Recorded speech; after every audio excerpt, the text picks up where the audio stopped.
Well, a good Friday morning. Thank you for tuning in to the Gardener's Corner program. My name is Rob Hall. We welcome you into the Friday feature here on TV Channel 10, located on Charter Communications Channel 191 and WKRX 96.7 FM. The Gardener's Corner is presented today by T.G. Brooks Company, South Boston Memorials, and Our Pride Foods, makers of Our Pride Premium Pimento Cheese Spread and Dip. I would like to make welcome Miss Beth Davis, the 4-H agent for Person County. Good morning, Beth. Good morning, Rob. How are you today? I'm good. It's good to be here. Well, glad to have you here, and looking forward to finding out some information about 4-H. And before we get into it, maybe some of you hadn't tuned in to the program in the last few weeks or so. Mr. Carl Cantalupi actually retired on June 30th.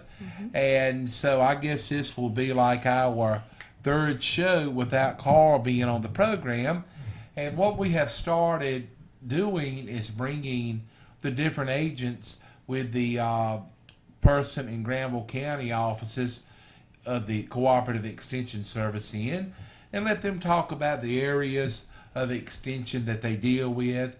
And they do not have a horticulturalist on the staff right now, but I understand they're going to start accepting applications in the very near future for that. So whenever they get a horticulturalist hired, we'll work them into the rotation. But when you talk about the North Carolina Cooperative Extension Service, it covers and canvasses a lot of different things.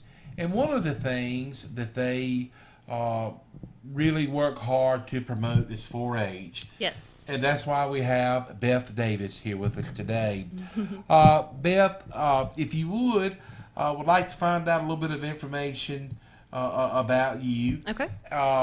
I guess as a child, you were involved in 4-H? I was. My mom was a 4-H agent, and so I didn't really have a lot of choice, but it was a good thing. It was a good thing. And so now my son is involved as well. He just turned 5, so.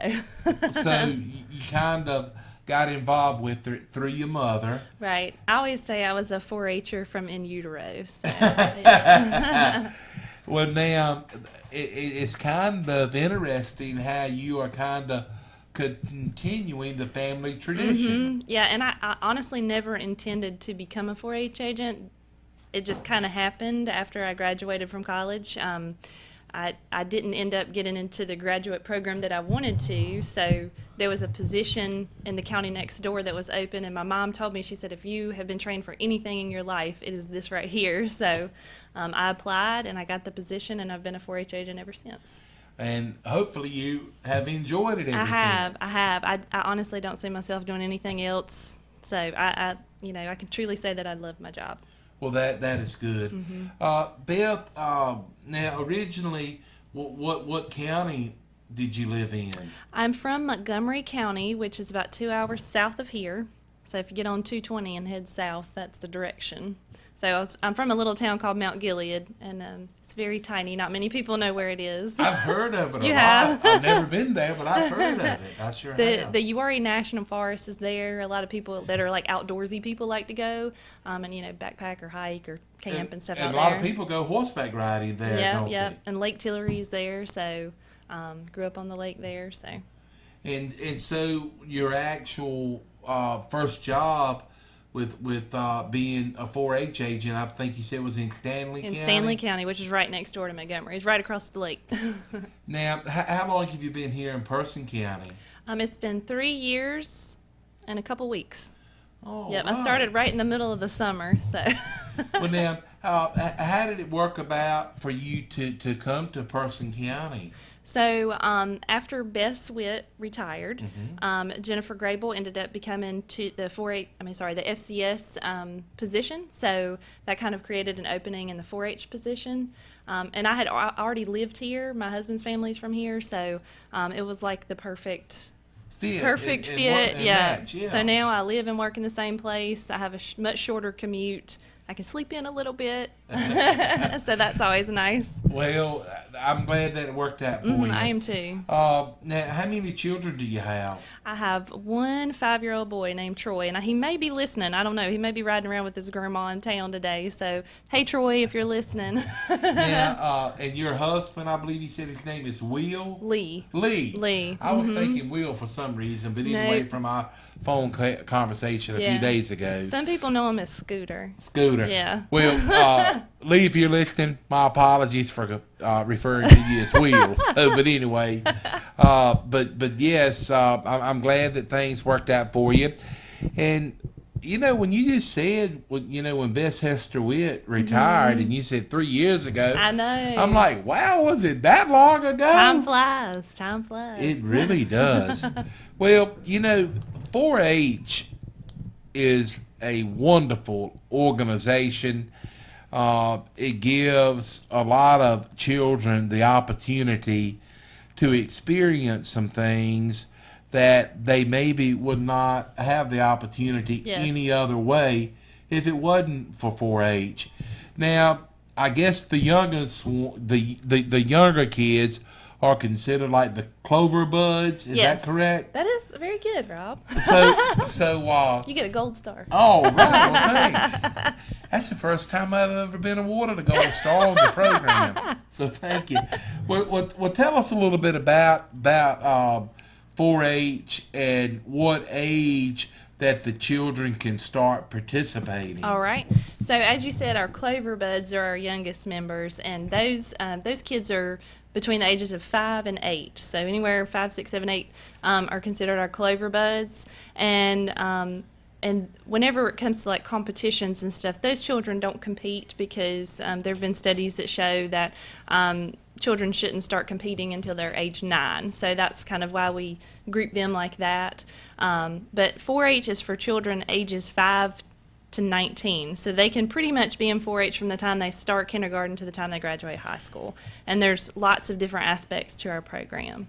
Well, I've been fortunate several times to go up and take part in the livestock show that is held in April.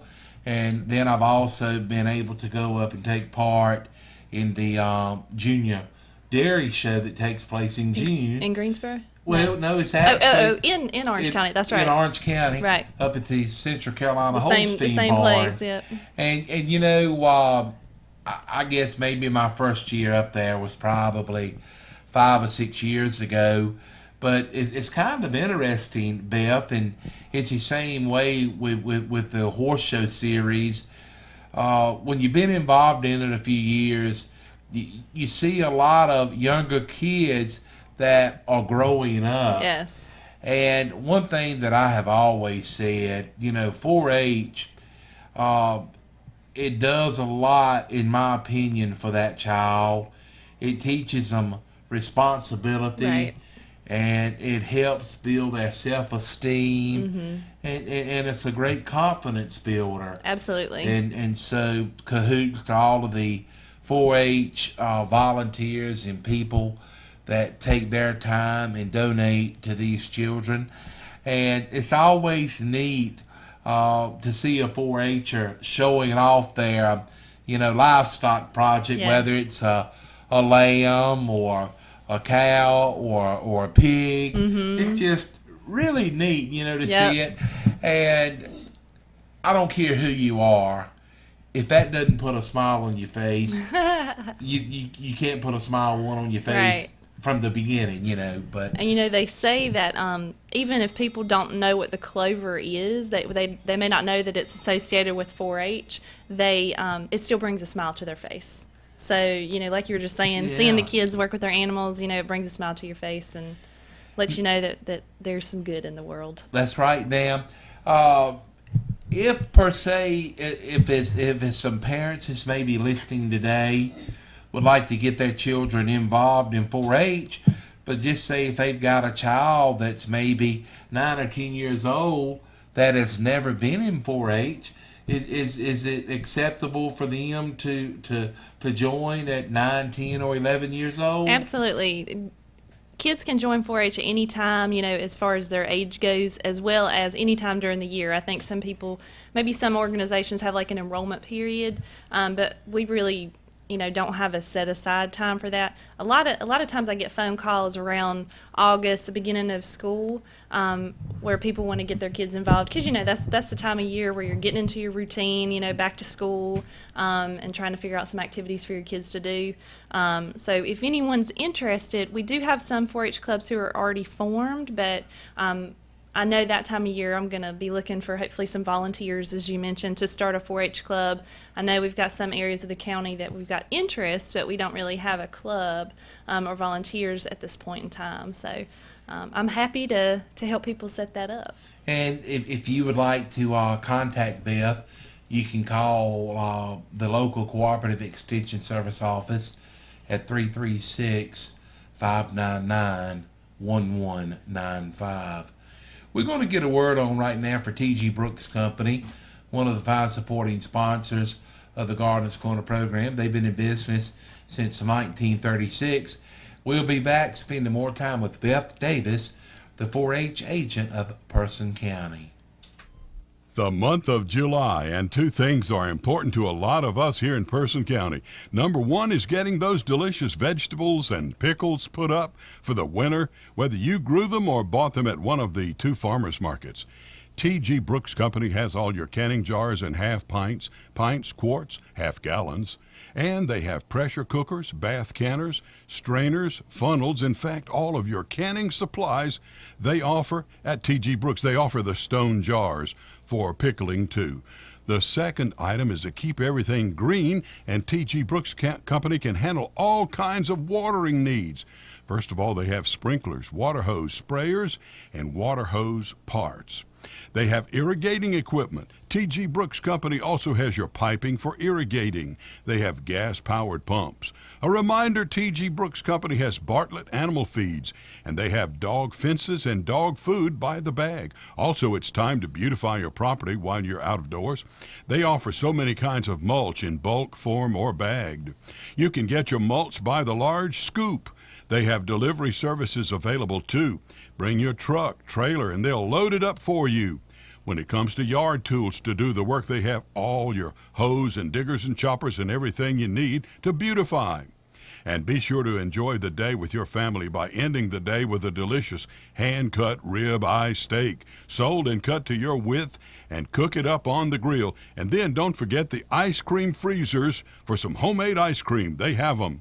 T.G. Brooks Company has been serving the farmer, the homeowner, and landscaper in our area since 1936.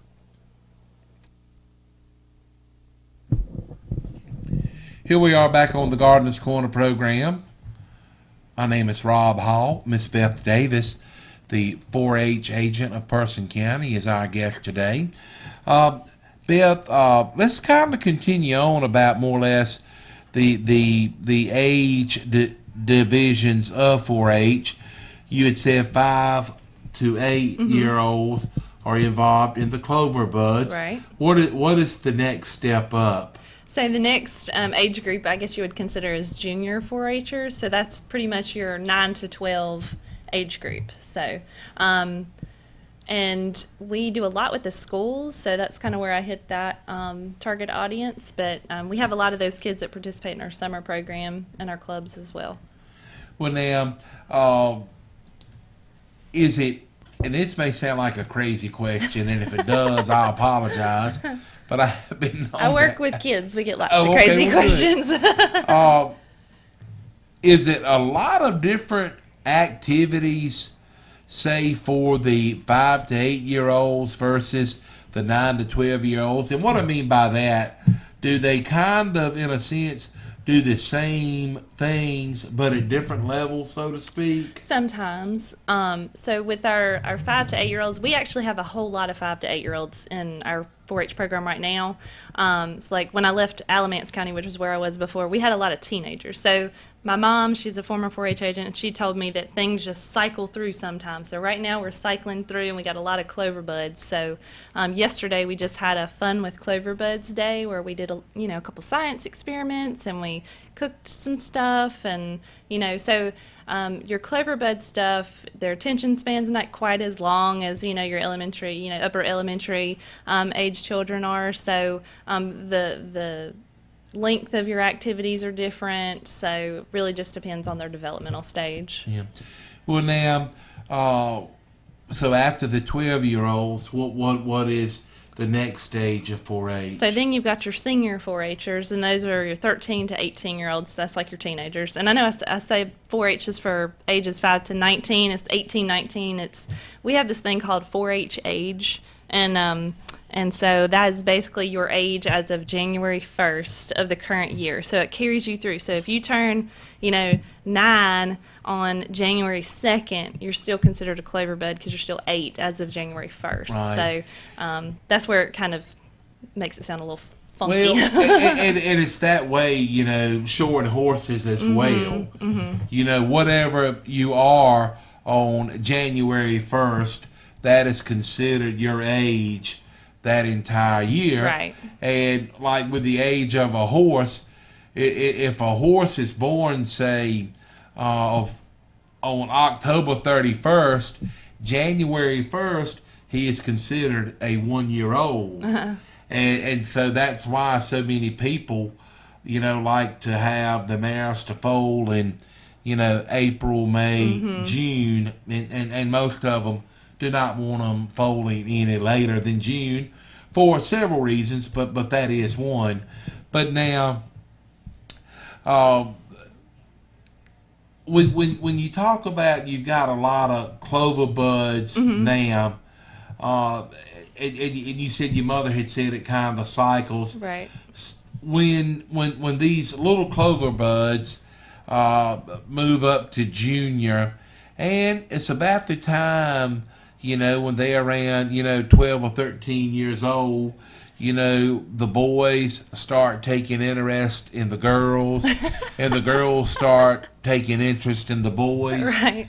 Do you tend to sometimes have some of them, get out of 4-H due to other interests? Yeah, I think that's a natural progression. But I think the good thing about starting at a young age is you get that enthusiasm, and then continue on in doing 4-H stuff. So and the parents are also really involved at the clover bud age, whereas teenagers, they may have their driver's license, they may have a boyfriend or girlfriend or a job, so it's easier to get them involved when they're really young, and then try to carry on their involvement as they get older. Well, the start teaching children values, the easier it is, to teach them. And, everybody's familiar with the analogy, you can't teach an old dog new tricks. Now, Beth, of the activities that the clover buds participate in Person County, what is some of the different things? Well, like I said, we just had our Fun with Clover Buds yesterday afternoon. We also had a Clover Bud yoga class, and it filled up. So we had 10 kids in there doing yoga with Melanie Hester. And then we had a busy bee class. So the beekeepers came and taught our young ones about keeping bees, and they got to taste honey and different types of honey. Our crops agent Gary Cross is going to be teaching a popcorn class. So he's going to teach them all about the history of popcorn, a little bit of geography in there. So just a little bit of everything. Now, where was this held at yesterday? Pretty much everything has been held at our office at the county office building. Mm-hmm. Now, do you all ever take field trips or anything? Sometimes, and this is not necessarily just for the clover beds, but we've gone out to Mayo and done some stuff out at Mayo with Jeremy and LeBron. And we have another thing that's coming up. It's called 4-H University, and we're going to drive over to Greensboro and do a bunch of different programs, teach the kids all about everything you can do in 4-H. We did one called 4-H Investigates, and that was all about crime scene investigation and forensic investigation, and that was in Caswell County. So, well, you're telling me some things that I was not aware of. I kind of thought that 4-H was just pretty much, in a sense, home ec and agriculture related, but it's not. No, but that's how it began. So, 100 years ago, 100 plus years ago, 4-H got started in 1902, and it began with canning clubs for girls and corn clubs for boys. And so that same idea about 4-H is still in existence, and we do have a lot of agriculture programs, but we've become a lot more all-encompassing as far as content goes. Wow, that's interesting. I had no idea, and I guess the reason I was not involved in 4-H, I should have been, but I was not. But whenever I'm around 4-Hers, it's livestock related. Right. But now, Beth, with all this being said, a lot of times when children get involved in different activities, it can be an expensive activity. Mm-hmm. Is it very expensive for a child to be a part of 4-H? It does not cost a dime to join a 4-H club. We don't have uniforms. We don't have any cost to be a part of a 4-H club. Our summer programs and stuff, they do have a cost, and it really just depends on which one you're signing up for. They go as cheap as $2 all the way up to $30, $35. So it really just depends on, that activity. But, being a club member is totally free, and we do offer some incentives. So we have something called Clover Cash, which if a 4-Her does, like a project record book or a public speaking presentation, a talent act, we have a whole bunch of things that they can do. They can earn so many Clover Cash dollars, and we kind of keep track of that in our office. And then if they want to go something that has a cost to it, they can deduct that from their total. And sometimes it'll pay for the entire thing. So, the more you participate, the more you can earn and the more you can go to. So, well, I think that teaches that if you work, the rewards will pay off. Yeah. Wow, that's quite literally. Yes, that's right. Well, now, again, if some of our listening audience has children or grandchildren that would like to get them involved in 4-H, and it seems like the way that it is now, so many kids are involved in video games, smartphones, and things like that. If you would be interested in getting more information on how to get your child or grandchild started in 4-H, and it doesn't matter what age they are, anywhere between 5, and let's say 18, but you're going to have a hard time, I'm sure, getting a 16 to 17-year-old involved in 4-H if they've never been. It occasionally happens. Oh, it does? Once in a while? Yeah. Well, just contact Beth, and the number's 336-599-02. Well, I'm going to give you the radio station number, 336-599-1195. Again, 336-599-1195. And so, Beth, you say as school starts, in which it'll be starting in a little over a month from now. Right, exactly. So that's when you'll start. We get a lot of getting phone calls that time of year. Yep. Now, does that happen for the reason of 4-H maybe having after-school activities, or? We really don't have any after-school clubs. We have North End and Woodland. They have a Lego club, and they sometimes meet after school, but I don't think it's a everyday sort of thing. And Southern Middle School had a science club, but they pretty much met. I think they have a club period, and that's when they met. So we really don't have like an after-school club. If somebody wanted to start one, I would certainly be happy to help with that, because we have lots of curriculum that we could share with those teachers or advisors. But I totally forgot what you were asking. I started talking and then lost my train of thought. About, if someone, wants to get their child involved. Gotcha, yeah. What all would they have to go through and do? Mm-hmm. And with the start of school, you say that more people tend to want to get the child involved in it at that time. Right. And so it's so easy to join 4-H. You just contact me. We have our 4-H enrollment form online. It's just a one-page form, so you just fill that out and send it in. You can enroll as an at-large 4-H member, which means you're not really a part of a club, but you still want to be involved on the county level. And so I send out, emails and messages about things that are going on. I also put that on our Facebook page, which is just Person County 4-H. I'll have to check that out. Yeah. And so any new opportunities, I try to send that information out. So. Well, Beth, what does the 4-H's mean? Good question. So the 4-H's stand for head, heart, hands, and health. Look, I messed up talking about the 4-H's. Hands, plural.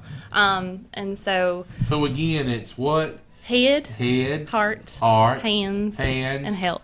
And so health. My mom, whenever she would teach kids about the 4-H's, she would say 3 are body parts and 1 is a subject in school. So that's kind of the easy way to remember it. If I've ever had anybody to tell me what the 4-H stood for. So again, head, heart, hands, and health. Health, yep. So it's a holistic approach to youth development. Yeah. So it's your whole body. What is some of the other activities that Person County 4-H is involved in? I know you mentioned, science, and you said something about a Lego, and then you all had went on like a criminal justice field trip. What are some of the other things that the 4-H, clubs that are existing, what are they doing? And you said that it was some interest for some other clubs, and just wondered what those interests are. So we have one of our longest standing clubs is our Youth on Target 4-H club, which is our shooting sports club. And so Sergeant Chuck Gentry is the leader of that club and has been for a long time. So they meet out at the shooting range and they talk about safety, which is, number one thing. And then they actually practice shooting. So that's one of our, like I said, longest standing 4-H clubs that we have. And then we have another one that's called the Helping Hands 4-H club.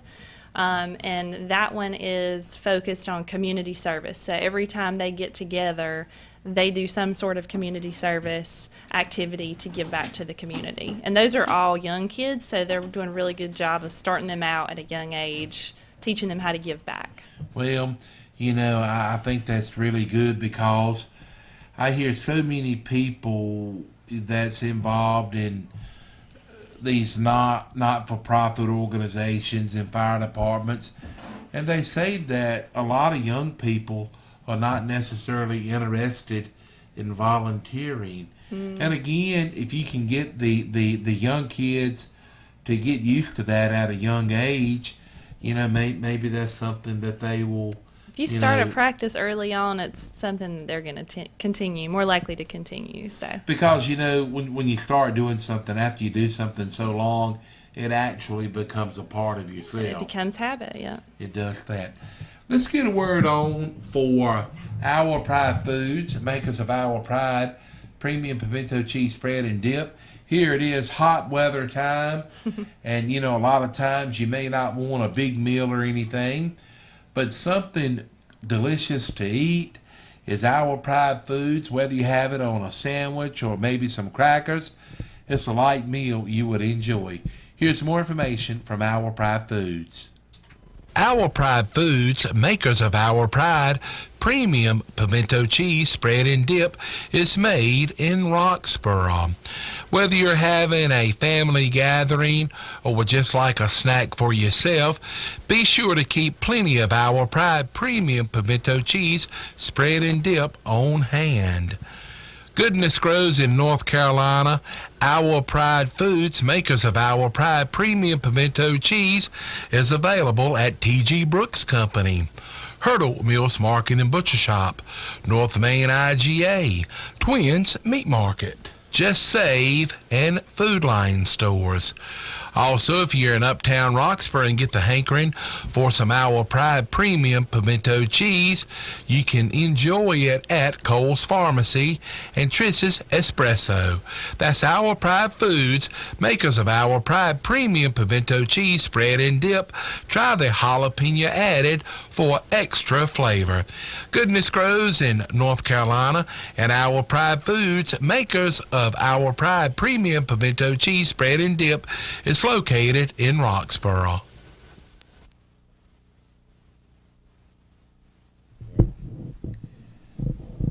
Here we are back on the Gardeners Corner program, brought to you today by Our Pride Foods, makers of Our Pride premium pimento cheese spread and dip.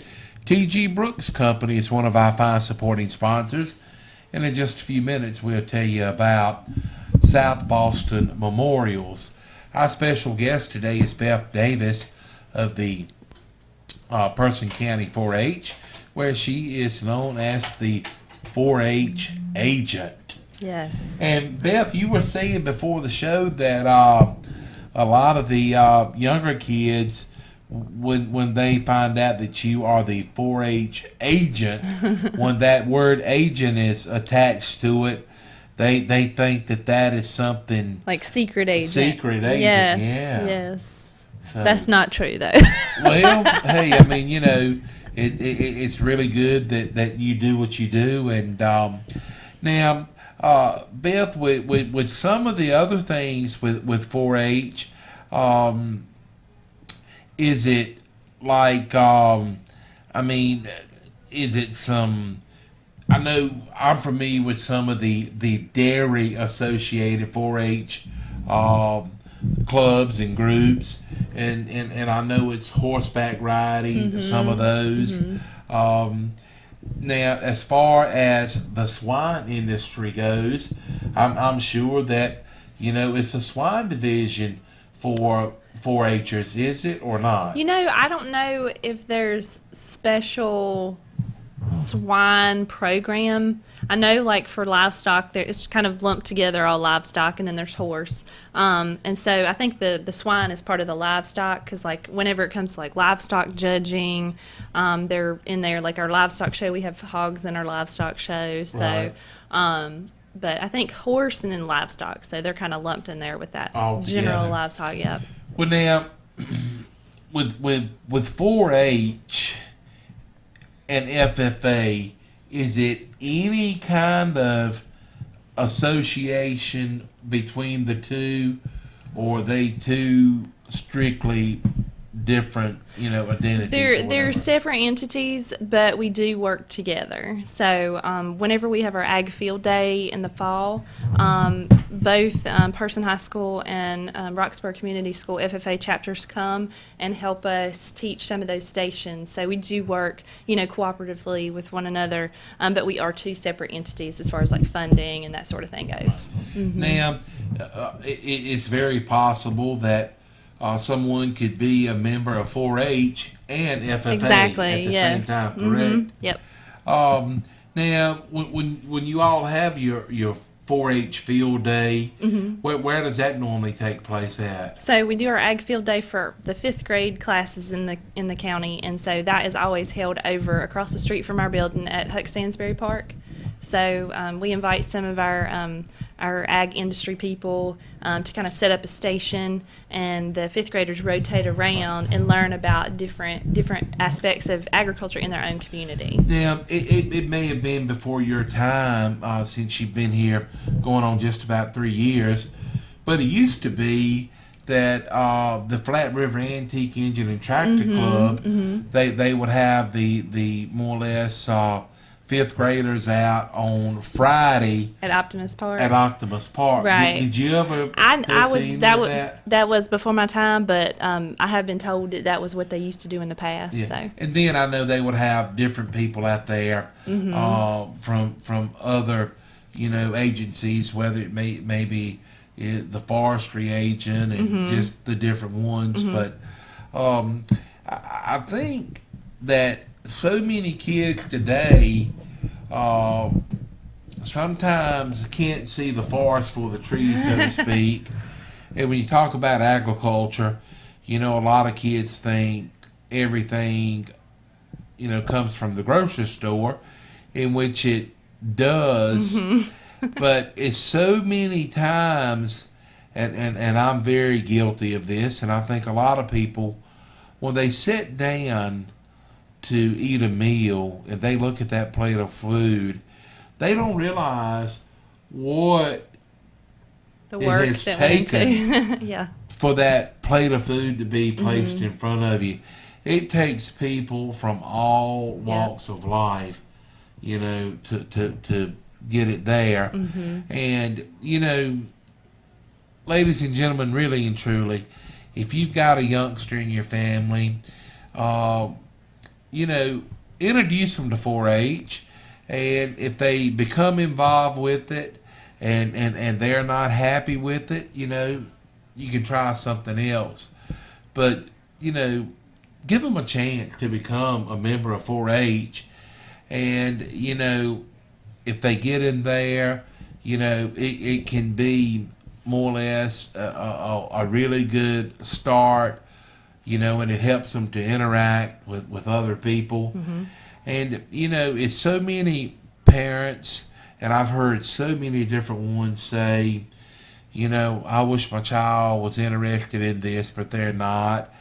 And, I'm not a parent myself, but I've had a lot of them tell me, they would say, you never know what that child may be interested in.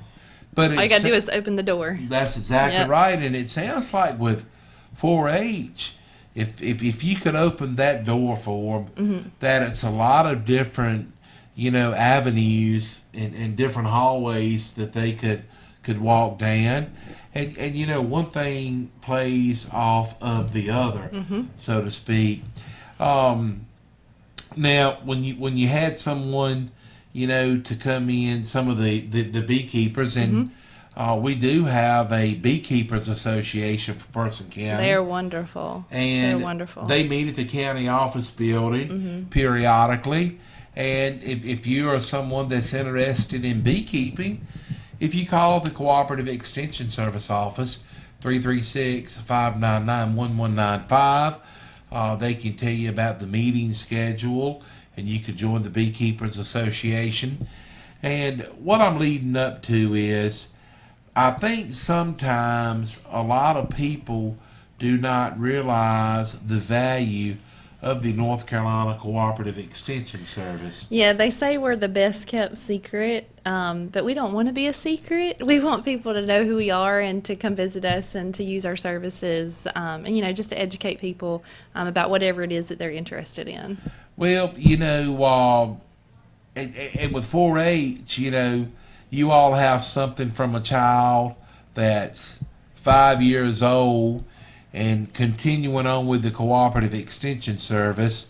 They have something to offer for all ages. And when I say something to offer, it may not be nothing but help should you have a problem, and like with Jennifer Grable, she talks about preparing fruit and vegetables, and I know she's going to be having a canning course coming up very soon, and she talks about recipes.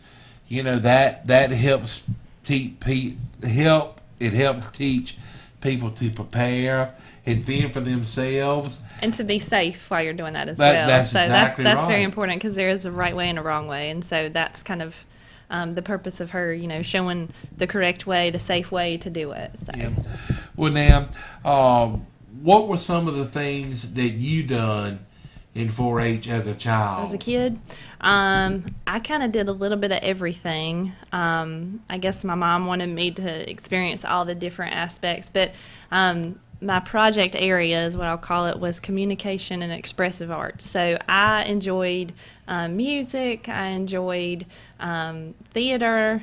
I don't really do much theater anymore, but I always sang in the choir. I played in the bell choir, and I know that's not 4-H, but we could include that in our project record book. Right. Because 4-H is kind of a vehicle for you to learn more about what you're passionate about. So it just kind of helps you develop those skills in whatever area you're interested in. Well, now, I did show animals as well. That just wasn't the thing that I love to do all the time. So, and there are Right. some kids that are very passionate about livestock. well, now, Beth, we made mention of your mother several times, and she is in Montgomery County. Mm-hmm. And we're thinking that she may be listening to us over our streaming service. RadioRoxborough.com is one way, and if you've got a smartphone, you can go to your app store and get the WKRX free app, and you can listen to us pretty much anywhere you go.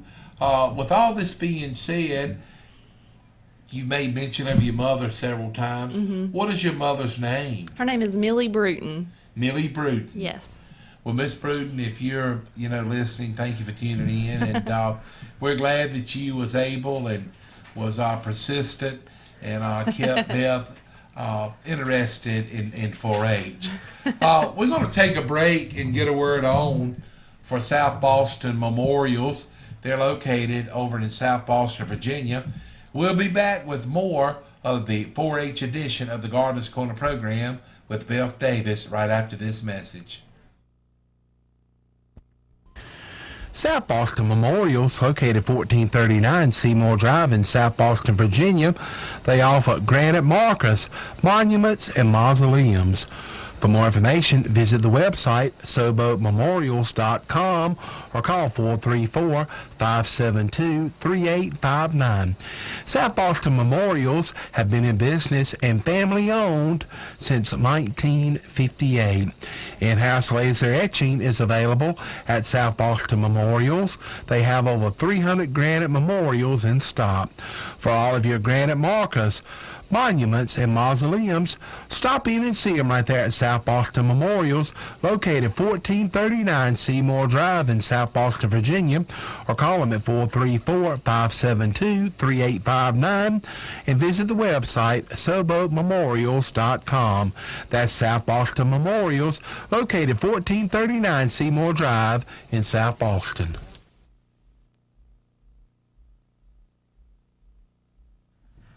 Here we are back on the Gardener's Corner program with Miss Beth Davis of the Person County 4-H, where she is the agent. Beth, something else about 4-H. When a child gets involved, and I know you're not young enough. Oh, well, let me back up. Sorry about that. I came out the wrong way. I know you're not old enough to understand what I'm going to say, but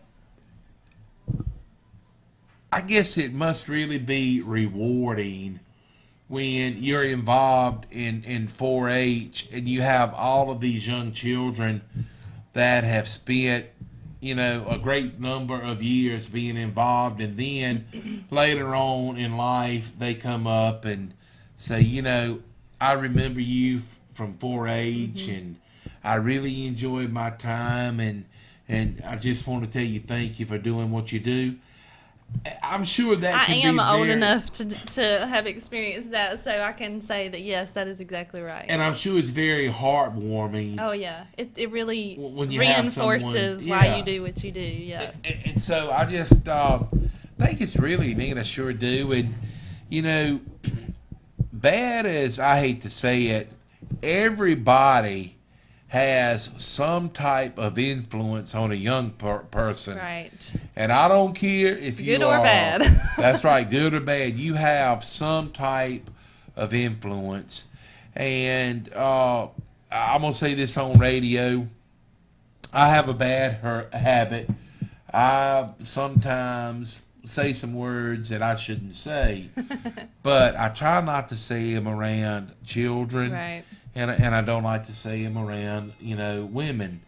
And because, I'm a firm believer, if you say something in front of a child that you don't want them repeating, what you say and you don't want repeated, they will pick it up. Right. They're sponges.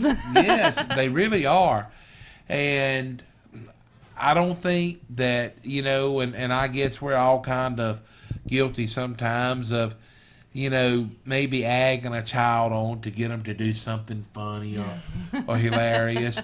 And maybe we shouldn't do that, but fortunately with 4-H, you all teach all good. We try, yes. And I know it's a tough job. It is. It's tough. I mean, we had 4-H camp a couple weeks ago, and kids come from all walks of life to 4-H camp, and some of them have absorbed some of those negative behaviors, and so sometimes your kids are exposed to that, and we just try to do the best that we can to model positive behavior and try to correct the behavior that's not so positive. Now, you said that just this past week you was at a 4-H leadership conference in Raleigh. Mm-hmm. And you say that you've got something going on this weekend with 4-H? Yes. So the event we just came back from was called 4-H Congress, and a lot of times the word Congress makes you think of, political, I guess it's got a political connotation. But it's basically a leadership conference for teenagers, 4-H teenagers all across North Carolina. So we had, I think, 70 or 80 counties there. And so they get to, fellowship with each other, and they go to leadership workshops, and we did a community service project. It was so cool. It was hot, but it was cool as in fun. We all packed into the Dorton Arena. You had about 500 kids in the Dorton Arena packaging meals for Feeding Children Everywhere. I think that's the name of it. And we packaged 80,000 meals. Wow. In the matter of an hour or two. Good job. And so Great job. It was a lot of fun, and you feel really good about giving back, because they say 1 in 4 children in North Carolina are hungry. So that could be, anybody. So that makes a huge difference. They just, had a telethon on, in the last week or so on WRAL talking about backpack buddies. Right. And, a lot of times, if you think you've got things bad for yourself, in so many cases, it's others that are a lot worse. If you've got food in your belly, if you've got food in your belly, you might be a whole lot better off than someone else is. That's right. And talking about the Dorton Arena, it's not climate controlled, and no, it is very hot. I'm sure it was. Now, with the event that you have going this weekend, what all will be going on? Yes, that is our Cloverbud camp. And that is, again, for the 5 to 8 year olds. And so we're going to be staying at Millstone 4-H camp, which is in Ellerby, North Carolina. And we'll be there for 3 days and 2 nights. And so we have 5 children going from Person County, which it's kind of a new thing for us to go to Cloverbud camp. But since we have such an active Cloverbud program, I'm trying to promote that more as an option. So this may be the first time these children have ever slept away from home, not with a family member. All right. So now, we all be staying in tents, or do they have cabins? They're cabins, and for those of you who might be concerned with the warm weather, they are air conditioned. So, and they have bathrooms in them, and they've upgraded a lot at Millstone. So, and then where exactly is Ellerby at? I've heard of that, but it's in Richmond County, and Rockingham, Racine, that sort of thing. It's on the South Carolina line. Okay. Mm-hmm. It's actually not far from where I grew up. So, really? Yeah. And so that'd be a 3-day, 2-night trip then, and And you say 5 children from Person County. Right, and there'll be children attending. from other counties throughout the state. Yep. And now, what are some of the activities will be going on during the day? They will be, they have a lake there, so they'll be canoeing or kayaking, learning how to do that. And, they teach them about water safety, so I always have a life jacket on. They do archery, so they learn how to shoot a bow and arrow. They have kind of like a low ropes course, so they're going to do a couple things there. And one thing they do that's called the giant swing, and they put them in like a harness and they swing them really far, and it's a lot of fun. The kids have a good time. Oh, it sounds like they have an excellent time. And then they have a swimming pool, which everybody loves a swimming pool. So, Well, it sounds like you all will keep those youngsters extremely busy. Yes. And so they will sleep real they will good sleep at night. well. Well, now, Beth, thank you for coming out today. Sure. We are about out of time, All and the show went by really quickly It did. today, as it It does a lot of times. Again, if you have a youngster in your family that you would like to get involved in 4-H, you can contact Beth Davis at 336-599-1195. Again, 336-599-1195. Thanks goes out to our sponsors, T.G. Brooks Company, South Boston Memorials, and Iowa Pride Foods, makers of Iowa Pride Premium Pimento Cheese Spread and Dip. And a thanks goes out to Miss Donna K. Huff Albright for filling in, operating the camera today on the Gardener's Corner program. And next week, we will have Mr. Gary Cross of the Cooperative Extension Service Office in the studio with us. And Gary is actually the field crops agent, and looking forward to have him here with us on the Gardener's the Gardener's Corner program. But Beth, thank you again. No problem. And keep up the good work. And, Thank you. And thanks to your mom for getting you involved in 4-H. And we look forward to seeing you back here sometimes. I look forward to coming back. And anytime you have any information about 4-H that you would like to, pass along to the public, let us know here at the station, and we'll do our best to do just that. All right. All right, that'll wrap it up for the Gardener's Corner program. Wishing you and yours a happy and safe weekend, and we look forward to seeing you next week.